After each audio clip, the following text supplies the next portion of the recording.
ഇതുവരെയുള്ള ലൈഫിൽ ഇയാളുടെ ഒരു ലഹരി എന്ന് പറയാൻ എന്താണ്? എൻ്റെ ലഹരി എന്ന് പറഞ്ഞാൽ എൻ്റെ മക്കളാണ്. എൻ്റെ മക്കളെ ഒരു സ്ഥാനത്ത് എത്തിക്കുക എന്നുള്ളതാണ് എൻ്റെ ഏറ്റവും വലിയ ലഹരി. എൻ്റെ ലഹരി ഫുഡാണ്. കാരണം ഫുഡ് കഴിച്ചാലേ നമ്മൾ ആക്റ്റീവ് ആവുള്ളൂ. മനസ്സിലായോ? അതാണ് ലഹരി. ഡ്രൈവിംഗ് ആണ്. അത് നമ്മൾ വേറെ എന്തെങ്കിലും അവസ്ഥയിലൂടെ കടന്നു പോകുകയാണെന്നുണ്ടെങ്കിലും ഒന്ന് ഡ്രൈവ് ചെയ്ത് കഴിഞ്ഞാൽ നമുക്ക് ആ ഒരു റിലീഫ് കിട്ടും.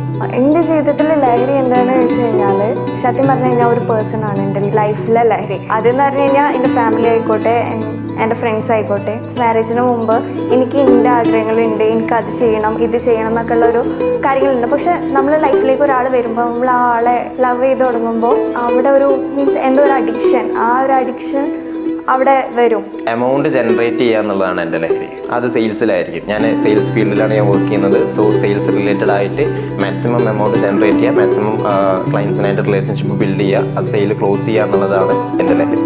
എൻ്റെ ലഹരി എന്ന് പറയുമ്പോൾ അതെൻ്റെ പാരൻസ് തന്നെയാണ്. കാരണം നമ്മൾ ഏതൊരു സ്റ്റേജിലാണെന്നുണ്ടെങ്കിലും, അത് അപ്പ് ആയാലും അത് ഡൗൺ ആയാലും നമ്മുടെ പാരൻസ് ആയിരിക്കും നമ്മൾ ഏതൊരു സ്റ്റേജിലും നമ്മളെ സപ്പോർട്ട് ചെയ്യാനുണ്ടാവുക.